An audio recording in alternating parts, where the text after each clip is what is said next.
우리 주 예수 그리스도의 하나님, 영광의 아버지, 하나님의 크신 긍휼하심을 입고 주님의 나라와 영광으로 부름받은 백성들이 영광의 보좌에 오르신 주님의 영광의 얼굴빛 앞에서 하나님의 영광을 대면하며 우리를 사랑하시고 기뻐하시는 하나님의 음성을 듣고 그 영광을 기뻐하고 경배할 수 있도록 복 주시니 감사를 드립니다. 오늘도 하나님을 경배하고 찬양하는 백성들에게 하나님과 함께하는 생명과 기쁨을 충만케 해주시옵고 주님의 교회 경배와 감사와 찬양을 통해서 하나님께서 세세무궁토록 영광을 받으시옵소서. 우리 주 예수 그리스도의 이름으로 기도하옵나이다. 아멘.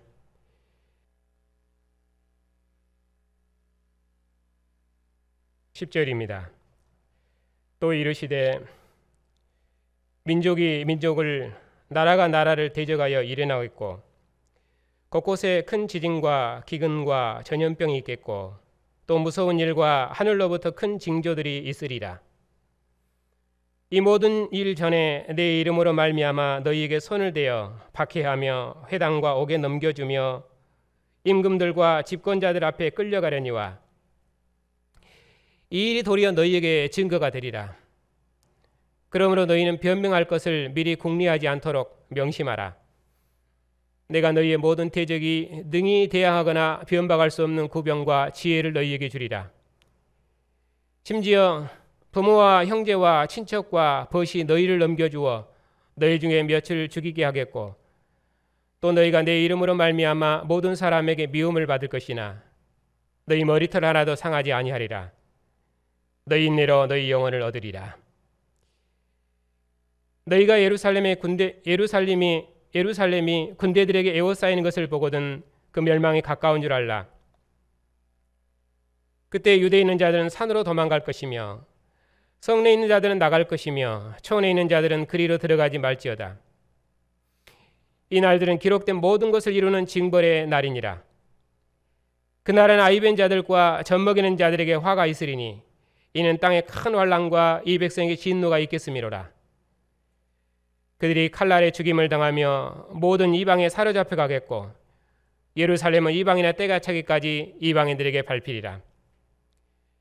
1월 성신에는 징조가 있겠고 땅에서는 민족들이 바다와 파다의 성난 소리로 인하여 혼란한 중에 권고하리라.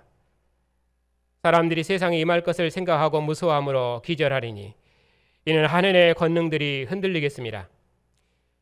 그때 사람들이 인자가 구름을 타고 능력과 큰 영광으로 오는 것을 보리라.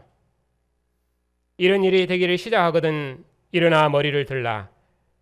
너희 속량이 가까웠느니라 하시더라.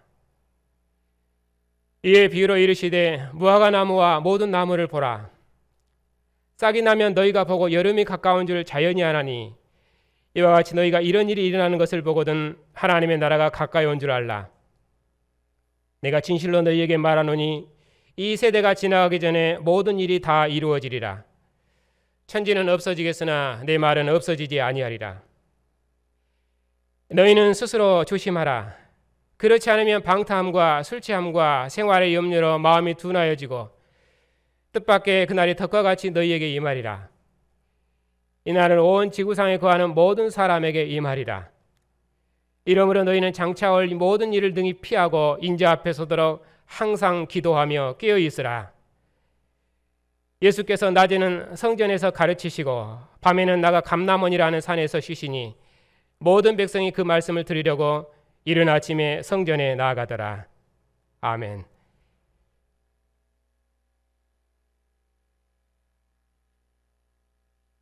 기도하겠습니다. 영원한 진리이시여 영원한 생명이신 주님, 오늘도 주님의 피로 값주고 사신 주님의 백성들과 주님의 말씀 듣기를 기뻐하는 주님의 백성들이 주의 음성을 듣기 위해서 주의 면전에 서 있습니다. 오늘도 주의 말씀 듣기를 기뻐하는 백성들에게 은혜를 베푸셔서 주의 백성들의 눈을 뜨게 하시어 부활하신 주님의 얼굴을 보게 해주시옵고 다시 오실 인자를 소망하며 주님의 나라 영광을 위해서 인내하며 의인의 길을 신실히 걸어가는 복된 교회가 다 되게 해 주시옵소서. 예수님의 이름으로 기도하옵나이다. 아멘.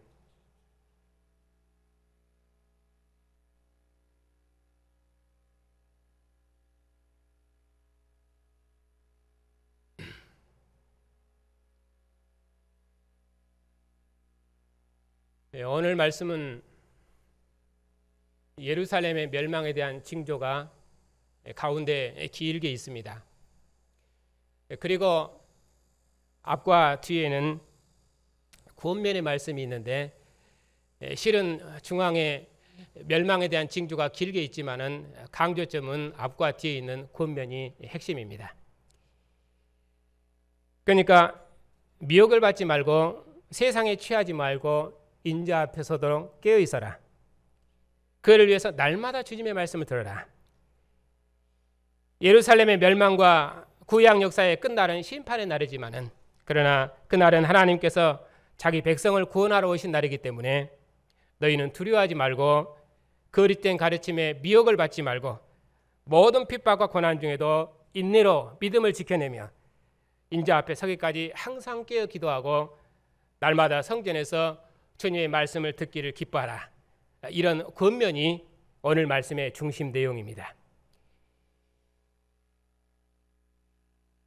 본문을 읽어가면서 보겠습니다.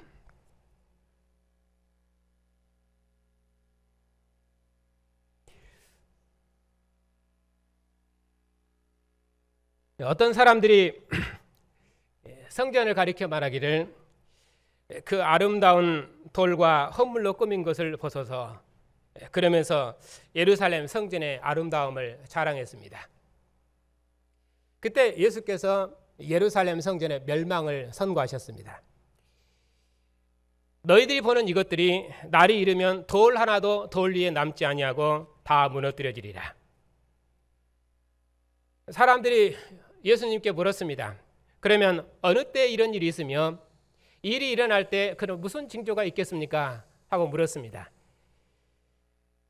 예수께서는 범죄한 이스라엘이 바벨론에 멸망할 당시의 그 상황을 배경으로 임박한 예루살렘에 대한 멸망의 징조를 말씀하십니다.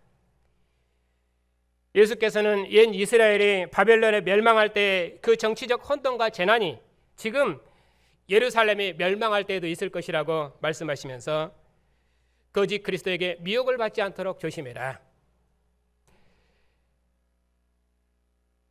그러면서 권면을 쭉 시작하십니다.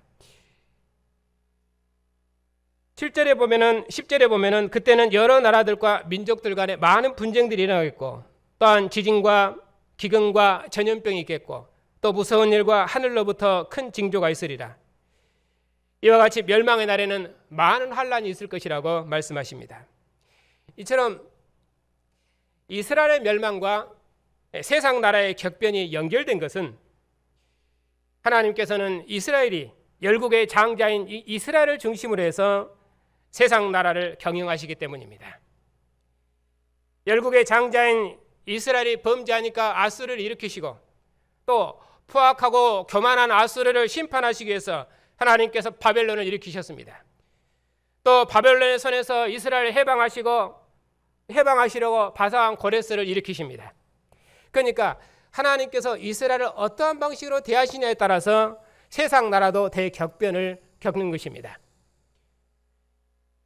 에덴이나 아담이 범죄하면은 온 땅이 저주되어서 가시와 엉겅퀴를 내는 것처럼 하나님의 예루살렘이 심판을 받으면은 온 세상이 흔들리고 창조 질서가 무너지고 생명이 파괴되는 혼돈의 시대가 열립니다. 그런 것은 무엇 때문입니까? 이스라엘이 세상의 장자이기 때문입니다. 예루살렘은 하나님께서 친히 거하시는 하나님의 도성이고 우주적인 성소이기 때문입니다. 구약에서도 하나님께서 예루살렘을 심판하기 위해서 주변에 열국을 일으키셨기 때문에 예루살렘의 멸망은 나라들 간의 전쟁을 촉발했고 예루살렘은 이 전쟁으로 많은 환난과 고난을 겪었습니다. 그러니 인자의 날에는 세상이 요동할 뿐만 아니라 선지자들이 죽임을 당한 것처럼 주님께서 버림을 받으신 것처럼 제자들도 미움과 박해를 받을 것입니다. 회당과 옥에 넘겨지고 집권자들과 임금들 앞에 끌려갈 것입니다. 심지어는 자기 식구들에게까지 핍박을 받아서 죽음에 넘겨질 것입니다. 제자들은 주님의 이름 때문에 모든 사람들에게 미움을 받을 것입니다. 그러나 박해가 도리어 복음을 증거할 기회가 될 것입니다. 주님께서 제자들을 부르시고 보내셨으니 그 어떤 대적도 대항하거나 변박할 수 없도록 능히 증언할 수 있도록 주님께서 제자들에게 지혜를 주실 것입니다. 이처럼 제자들이 큰 박해를 받겠지만은 두려워하거나 놀라지 않아도 됩니다. 왜냐하면 주님께서 제자들의 머리털 하나 상하지 않도록 지키실 것이기 때문입니다. 이 믿음이 제자들의 믿음을 견고케 했습니다.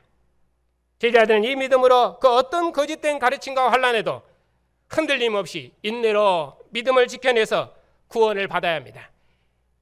선지자들도 거짓 선지자들의 핍박 가운데서 하나님의 심판과 구원을 외친 것처럼 제자들도 많은 박해와 고난이 있겠지만은 오직 인자의 심판과 구원의 복음을 증거해야 됩니다.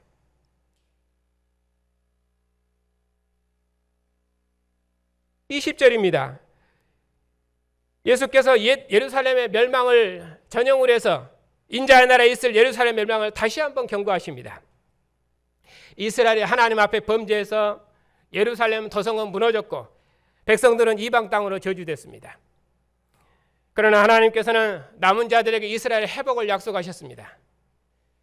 그들은 세상 나라를 멸하고 메시아 나라를 가져올 다윗의 후손왕을 기다렸습니다. 그리고 구약 역사의 끝날에 하나님께서 의인들의 소망을 따라서 다윗의 후손왕으로 그의 아들을 보내셨습니다. 종말의 왕으로 오신 예수께서는 안식일에 회당에 들어가 성경을 가르치시며 하나님 나라 복음을 전파하셨습니다. 자신이 모든 의인들의 소망을 이루신 하나님의 아들이심을 증거하시고 모세의 율법과 선지자의 글과 시편이 말한 그 모든 것이 다 자기를 가리켜 기록된 것이라고 성경을 풀어주셨습니다. 그리고 그를 따르는 사람들을 그의 제자 삼으셨습니다. 그런데 대제사장과 간원들은 예수께서 종말의 왕이 아니라고 거절했습니다. 하나님의 아들이 오셨는데도 그들은 예수님을 다윗의 후손왕으로 인정하지 않고 거절했습니다. 그래서 예수께서는 하나님의 아들됨의 권위를 부정하는 예루살렘의 멸망을 경고하셨습니다. 이날은 역사에 처음부터 있었던 모든 형벌이 완성된 날이 될 것이라고 그렇게 경고하심으로 예루살렘에 대한 완전한 파멸을 선언하십니다. 예수님께서 처음 예루살렘 올라와서 예루살렘을 도성을 보시고 우신 것도 이 예루살렘의 도성의 멸망을 보셨기 때문입니다. 예수께서는 그날의 재앙이 얼마나 처참한지를 말씀하십니다. 이날은 긍휼없는 진노의 날이 될 것입니다. 예수께서는 정권을 가진 아들로서 하늘 보좌를 상속받은 아들로 세상에 오셨지만은 예루살렘은 그들의 메시아를 거절했습니다. 그러니 이제 예루살렘은 바벨론의 포로된 심판보다 더 큰 심판을 받을 것입니다. 그러면 예루살렘은 언제까지 심판을 받습니까? 예루살렘은 이방인의 때가 차기까지 이방인에게 밟힐 것입니다. 조상들이 선지자를 거절하다가 바벨론 70년 포로되었습니다. 그처럼 이제 하나님의 아들을 거절한 이스라엘은 바벨론 70년 포로된 정도가 아니라 그리스도의 밖으로 저주될 것입니다. 이스라엘은 자신들에게 약속된 메시아 나라에 들어오지 못하고 결국 메시아 나라 밖으로 저주되고 말았습니다. 이렇게 예루살렘은 이방인의 때가 차기까지 이방인들에게 밟힐 것입니다.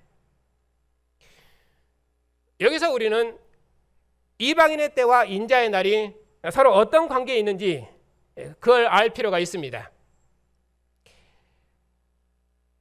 성경에서 이방인의 때의 시작은 이스라엘이 아수르와 바벨론에서 멸망당하고 하나님께서 이방 나라 왕들을 통해서 역사를 경영하실 때 그때부터가 이방인의 때입니다.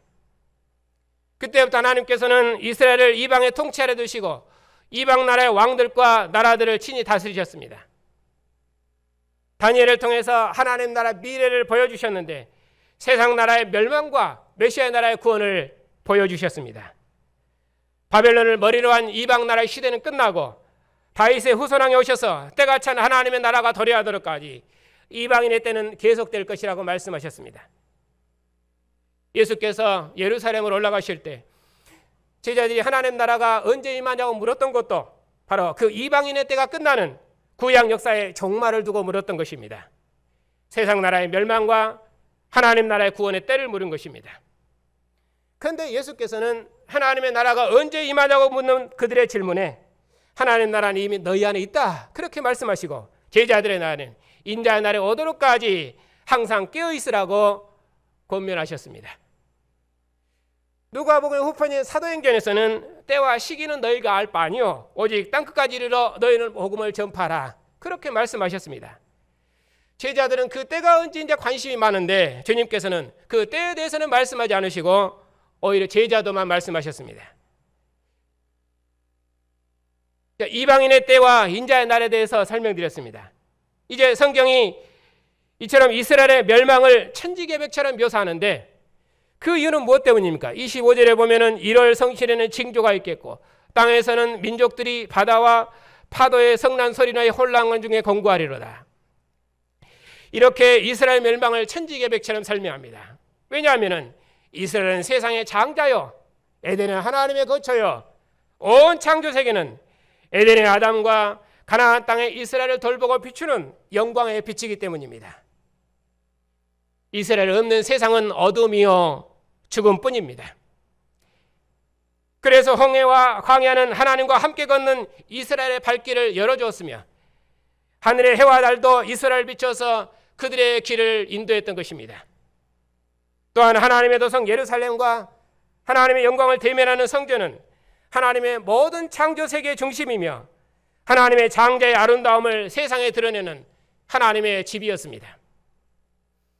그러므로 하나님의 장자인 이스라엘의 멸망은 하나님의 그 모든 뜻이 무너지는 것처럼 우주의 흔들림이며 온 창조세계 심판처럼 세상은 격동하고 창조세계는 탄식하고 권고했던 것입니다.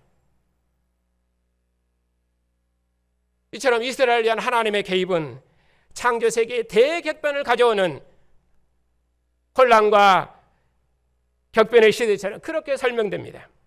뿐만 아니라 열국이 재편되는 대격변이었고 세상이 기절할 만큼 하늘의 권능들이 흔들리고 떨어지는 심판과 멸망의 시기였습니다. 그래서 열국의 흥망성쇠는 세상의 장자인 이스라엘 때문에 결정되었던 것입니다. 그래서 성경은 이스라엘의 멸망을 천지개벽과 같은 사건으로 묘사하는 것입니다. 이러한 세계관과 역사관이 이스라엘이 세상을 이기는 능력이었습니다.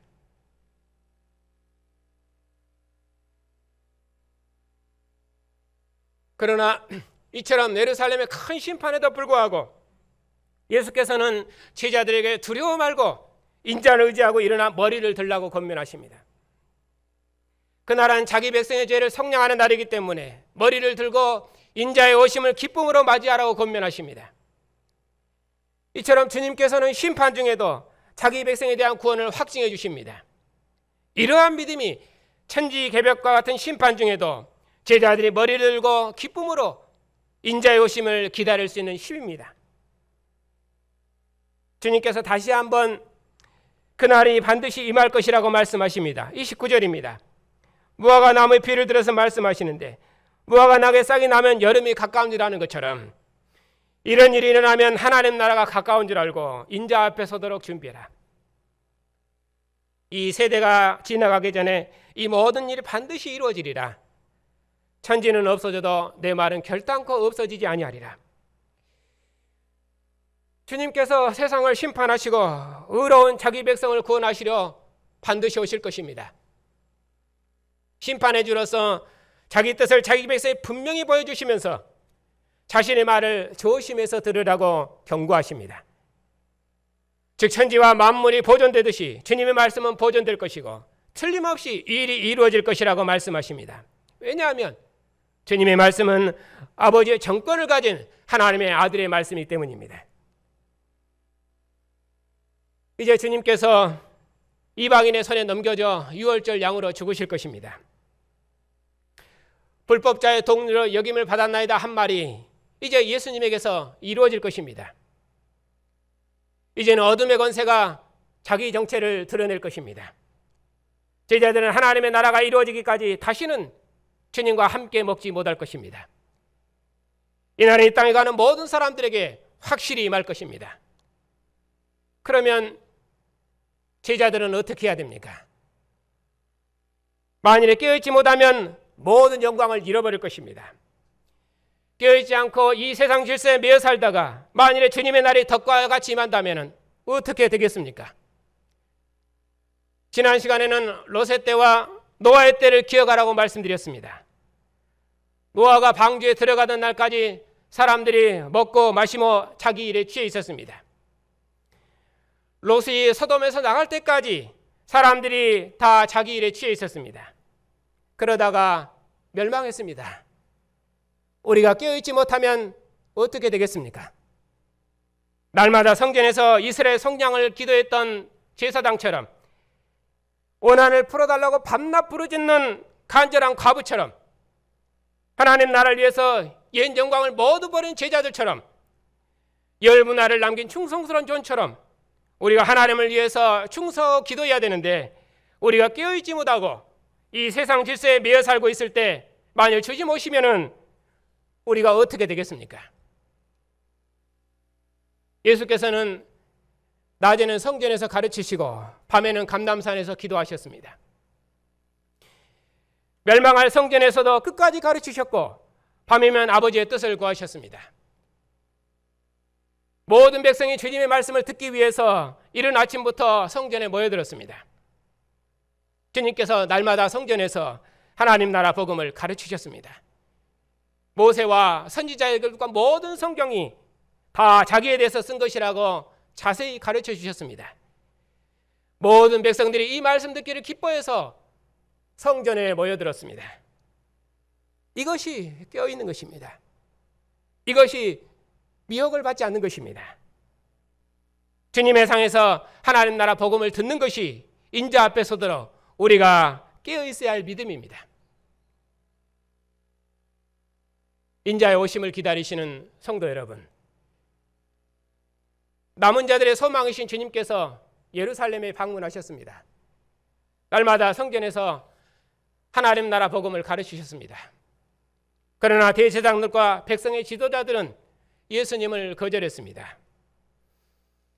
하나님께서 거듭 선지자를 보내셨고 그리고 구약 역사의 끝날에 그의 사랑하시는 아들까지 보내셨습니다. 그러나 이스라엘이 그들의 메시아를 거절했습니다.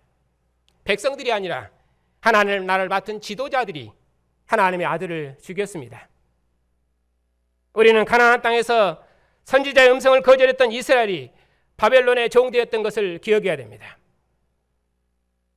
유대 당국자들이 남은 자들의 소망이신 메시아를 거절하다가 주님의 나라를 상속받지 못한 것을 기억해야 됩니다. 그러나 제자들은 주님을 따랐습니다. 모든 것을 버려두고 주님을 따랐습니다. 제자들이 주님의 상에서 먹고 마시며 주님과 함께 보좌에 앉아서 12지파를 다스리는 영광을 누렸습니다. 이제 우리도 주님을 따랐습니다. 모든 것을 버려두고 주님을 따랐습니다. 그래서 죽음을 이기시고 부활하신 아들의 나라를 유업으로 받았습니다.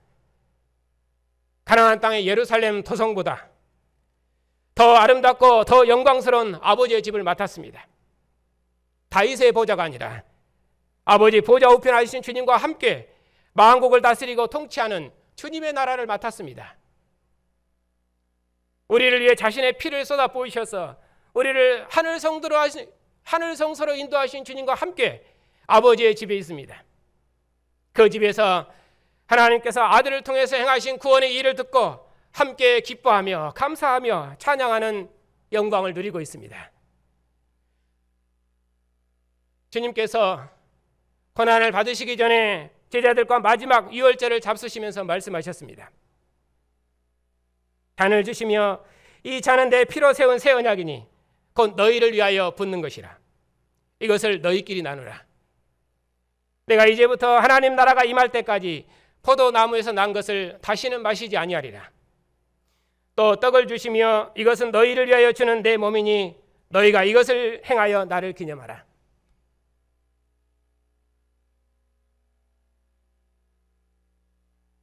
오늘도 우리가 아버지의 집에 모였습니다. 주님께서 진설하신 언약의 상, 축제의 상에 앉았습니다.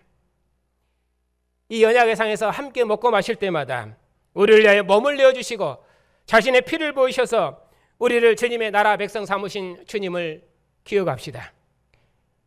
아들을 보내셔서 이스라엘을 방문하신 하나님께서 인자의 날에 그의 교회를 방문하실 것입니다. 인자가 구름 타고 능력과 큰 권능으로 교회를 방문하시도록까지 우리 다 함께 머리를 들고 부활하신 주님을 세세토록 노래하십시다. 모든 고난 중에도 인내로 믿음을 지켰던 우리를 구원하실 주님을 세세토록 찬양합시다. 우리의 찬양에 하늘의 천사들도 화답하여 교회를 사랑하셔서 머물신 주님을 세세토록 노래할 것입니다. 주님께서 지혜의 상에서 주님을 노래하고 찬양하는 이 모임 중에 친히 방문하실 것입니다. 우리는 주님께서 친히 머물셔서 사랑하신 존귀한 백성들입니다. 주님께서 함께 하시는 영광스러운 거처요, 머리 대신 주님과 한 몸으로 연합된 주님의 몸입니다. 주님께서 어린 양의 혼인잔치 참여한 교회 중에 혼인집 신랑으로 친히 방문하실 것입니다.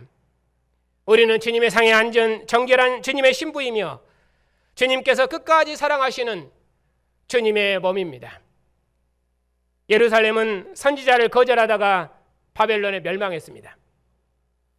대제사장과 백성의 관원들은 성전에서 가르치시는 주님을 거절하다가 주님의 나라에서 저주되었습니다. 그러므로 멸망당한 예루살렘은 역사의 마지막을 사는 우리를 오늘 또 경고하십니다. 모세를 통해 하나님의 음성을 들었던 60만이 모세를 거절하다가 약속의 땅을 유업으로 받지 못하고 광야에서 다 죽었습니다. 이스라엘 예레미야의 증거를 거절하다가 하나님의 집은 무너지고 거룩한 언약 백성은 부정하고 더러운 이방 땅 바벨론에 포로되었습니다. 이제 구약 역사의 끝날에 예수께서 이스라엘 구원하시려고 멸망할 성전에서 끝까지 가르치셨습니다. 하지만 이스라엘은 그들의 메시아를 죽였습니다. 결국 예루살렘은 돌 위에 돌 하나 남지 아니하고 다 무너졌고 하나님의 아들을 거절한 이스라엘은 장자의 영광을 잃고 메시아의 나라를 유업으로 받지 못하고 온 세상에 흩어져 유리했습니다. 우리는 이 모든 일의 증인입니다.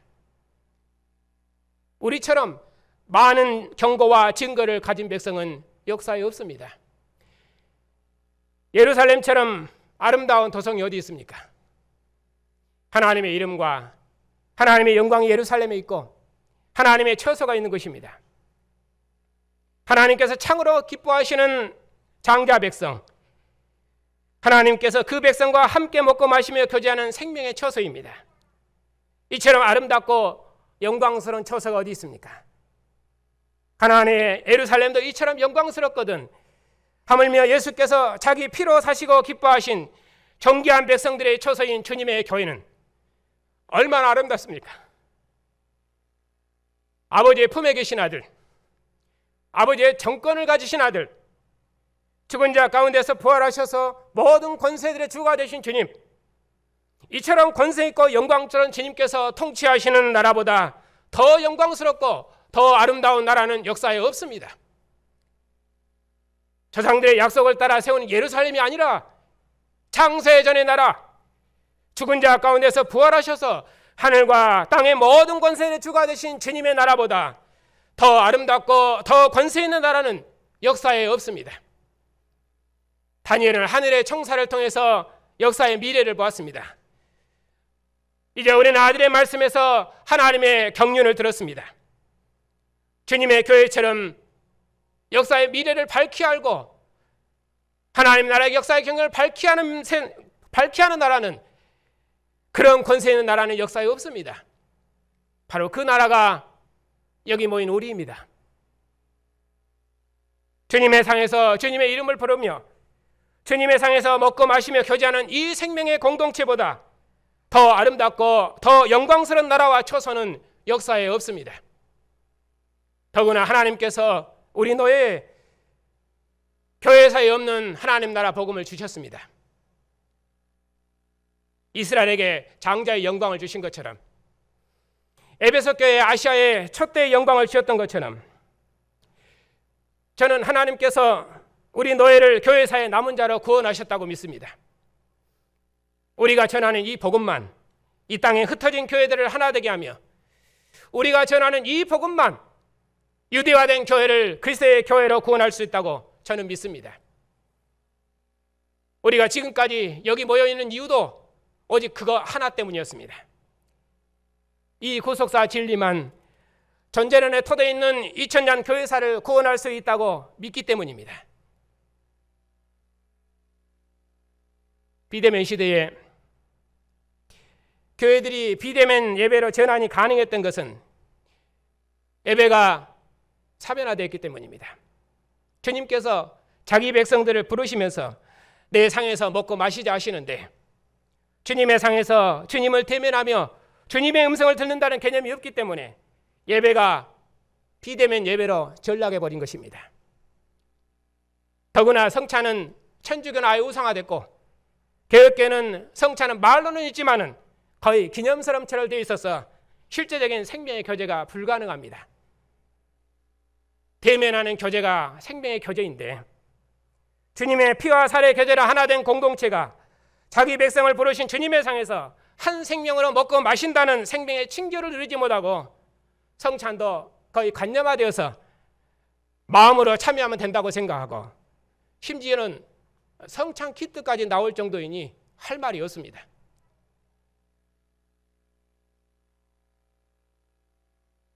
그런 의미에서 저는 우리 노예가 가진 사명이 참으로 크다고 믿습니다.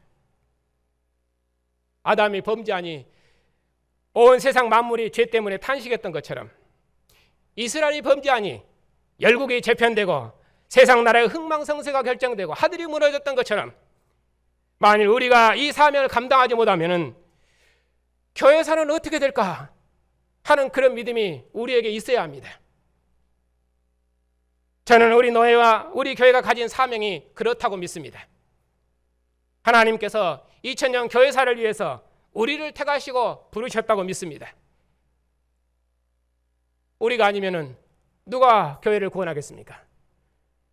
하나님께서 우리에게 이 복음을 맡기셨으니 주님 다시 오시는 그날까지 우리가 어느 위치에 있든지 이 복음으로 교회사를 봉사해야 됩니다. 날마다 이 복음을 듣고 배우는 일에 진력해야 됩니다. 이 복음으로 서로 구원하고 가르쳐야 됩니다. 이 복음으로 하나님 나라를 가르쳐서 예루살렘을 시작된 복음이 모든 족속에 미치도록까지 우리의 모든 생명을 다해야 됩니다. 그것이 깨어 기도하는 것이며 오시는 주님을 예비하는 것입니다. 만일에 우리가 이 많은 증거와 은혜를 가지고도 우리가 일상의 일은 다 하면서도 오시는 주님의 나라를 봉사하지 못하고 깨어있지 못하고 인제 오심을 기다리지 못하고 우리가 세상 일로 바쁘면은 주님 오실 때 우리가 어떻게 하겠습니까? 만일에 우리가 이런저런 일로 바빠서 이 영광의 나라에서 복음을 아는 일에 전심을 다하지 못하면은 장차 오는 주님의 나라에서 과연 우리의 자녀는 어디에 있겠습니까? 그러니 우리가 어디까지 이르렀든지 전심을 다해야 됩니다. 끝까지 전심을 다해야 됩니다. 우리가 받은 은혜가 참으로 큽니다. 그 은혜를 헛되이 여기지 말고 전심을 다해 기도하고 날마다 하나님의 말씀을 새롭게 대하고 항상 깨어 있어야 됩니다. 제가 코로나 시대에 그렇게 예배 알찬을 강조하는 것은 이 시대 정신 때문입니다. 물론 지금은 이방인의 때이기 때문에 교회는 이 세상 권세자의 통치 아래 있습니다. 그런 의미로 교회는 위에 있는 권세들에게 복종해야 합니다. 그러나 다니엘이 이방 궁중에 있으면서도 자기 몸을 더럽히지 아니하고 날마다 성전을 향해 기도했던 것처럼 우리도 깨어 있어야 됩니다. 이 시대 정신을 분별하고 우리의 정체성을 확고히 해야 됩니다. 우리는 예배함으로 살고 주님의 상에서 교제하는 생명으로 삽니다. 이 정체성만큼은 그 어떤 핍박이 와도 반드시 드러내야 됩니다. 복음은 구원의 복음이며 동시에 심판의 복음입니다. 하나님의 구원은 죽음의 천국 간다는 그런 개인 구원이 아니라 하나님 나라의 경영에 참여하는 구원입니다. 우리가 유업으로 상속받은 나라는 구약의 모든 조상들이 소망했던 나라요, 하나님의 아들이 통치하는 나라요, 창세전의 나라입니다.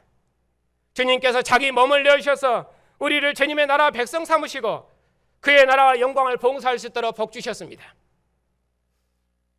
무엇을 해야 영생을 얻을 수 있습니까? 라고 묻는 관리에게 주님께서 말씀하셨습니다. 모든 것을 버려두고 와서 나를 따르라. 우리도 하나님 나라를 위해서 모든 것을 버려두고 주를 따랐습니다. 주님께서 우리를 이 세상 어둠의 권세에서 부르셔서 창세전의 나라를 맡기셨습니다. 만유를 그리스도 안에서 통일하시는 하나님의 마지막 경륜을 우리에게 맡기셨습니다. 주님께서 제자들에게 말씀하셨습니다. 너희는 나의 모든 시험 중에 항상 나와 함께하였으니 내 아버지께 나라를 내게 맡기신 것 같이 나도 너희에게 맡겨 너희로 내 나라에 있어 내 상에서 먹고 마시며 나와 함께 보좌에 앉아 이스라엘 12지파를 다스리게 하리라.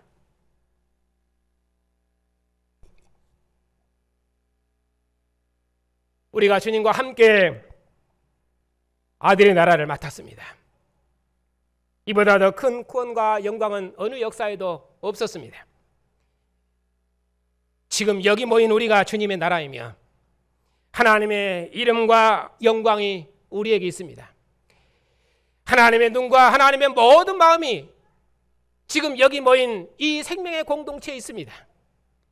지금 우리가 봉사하고 누리는 그리스도의 나라가 만국 백성이 들어올 주님의 나라입니다. 주님 다시 오시도록까지 만국 백성이 주의 전으로 모여들 것이며 만국 백성이 주의 전에서 주의 음성을 들을 것이며 주님의 나라는 완성될 것입니다. 우리가 그 나라를 맡았습니다. 우리의 구원과 영광이 무엇입니까? 아들의 나라와 영광을 위해서 우리의 모든 삶을 예비하는 것이 우리의 구원이며 영광입니다. 주님께서 고향으로 내려가는 제자들에게 찾아오셔서 끝까지 가르치시고 성경을 깨닫게 하셨던 것처럼 모든 백성이 아들의 말씀을 들으려고 성전에 나아갔던 것처럼 오늘 우리도 이 말씀을 듣기 위해서 아버지의 집에 모였습니다. 우리가 이 말씀을 듣고 배워서 만민을 주님의 나라 백성으로 구원하는 선지자 백성으로 부르심을 받았습니다. 부활하신 예수께서 미련하고 더디 믿는 제자들에게 찾아오셔서 성경을 자세히 가르쳐 주셨습니다. 주님께서 제자들과 함께 유하시며 먹고 마실 때 제자들이 비로소 밝아져 예수께서 하나님의 아들이심을 알았습니다. 지금도 우리를 복음의 말씀으로 가르치셔서 우리의 어두운 눈을 밝히시고 모세 율법과 선지자의 글과 시편이 말한 그분이 바로 그리스도이심을 우리로 알게 하시고 우리를 부활하신 주님의 증인 삼으셨습니다. 모든 고난과 환난으로부터 머리털 하나 상하지 아니하도록 교회를 보호하고 지키십니다. 그리고 자기 백성을 데리러 영광 중에 방문하실 것입니다. 어디로 오십니까? 지금 여기 주님의 상에 앉은 이 모임 중에 오십니다. 사랑하는 성도 여러분, 그러면 우리는 어떻게 해야 되겠습니까? 세상 백성처럼 옛 질서에 잠들지 말고 항상 깨어 있어야 됩니다. 주님께서 멸망할 성전을 향해서도 끝까지 가르치시고 제자들에게 찾아오셔서 또 끝까지 가르치셨습니다. 그 주님께서 지금도 교회를 가르치시니 항상 주의 전에서 주의 말씀 듣기를 기뻐하며 하나님의 구원을 찬양하며 항상 깨어 인자의 오심을 기다리는 신실한 의인들이 다 되십시다. 그래야 어느 주님의 나라에서 주님의 나라의 영광을 상속받는 복된 증인들이 다 되십시다. 오늘 또 주님께서 자신의 몸을 주셔서 부르신 존귀한 백성들을 주님의 상으로 부르셔서 내 상에서 나와 함께 먹고 마시자 하십니다. 우리가 이 믿음으로 항상 깨어서 주님께서 끝까지 가르치신 주님의 말씀을 항상 기억해서 주님의 몸과 지체로서 서로를 주님의 말씀으로 섬기고 봉사합시다. 우리를 돌보신 분이 우리를 사랑해서 피를 주신 분이시며 우리를 사랑해서 몸을 내어주신 주님이심을 기억하고 이 복음으로 하나 되고 이 복음으로 하나님 나라를 봉사합시다. 결단코 세상을 두려워하지 말고 그 어떤 고난이 있을지라도 흔들리지 말고 환난 중에도 머리를 들고 주님 다시 오심을 기다리십시다. 주님 방문하실 때 세상은 혼란스럽고 심판이 되겠지만은 우리는 주님의 영광을 보았고 모든 것을 버려두고 주님을 따랐습니다. 주님의 나라를 위해 우리의 모든 것을 버려두고 여기 주님의 상에 앉았습니다. 그러니 지금 주님과 함께하는 영광을 누릴 것입니다. 주님의 말씀이 우리 안에 있고 인자의 오심을 기다리며 지금 의의 길을 걷고 있으니 우리가 주님의 주님의 얼굴을 영광 중에 대면할 것입니다. 주님 다시 오시면 주님과 함께 얼굴을 대면하며 주님의 상에서 먹고 마실 것입니다. 그러므로 세상의 그 어떤 아름다움에도 미혹을 받지 말고 인자 앞에 서도록 항상 깨어 기도합시다. 그 어떤 가르침에도 미혹받지 말고 주님의 상에 들은 이 말씀을 끝까지 붙들어서 주의 날에 주님의 상에서 주님의 영광을 주님의 상에서 주님과 함께 영원한 기쁨을 누리십시다. 주님의 날에 주님의 상에서 하나님의 말씀을 듣고 찬송하는 교회처럼 아름다운 처소는 역사에 없습니다. 주님께서 이 모임 중에 다시 오실 것입니다. 기도합시다. 하나님 아버지,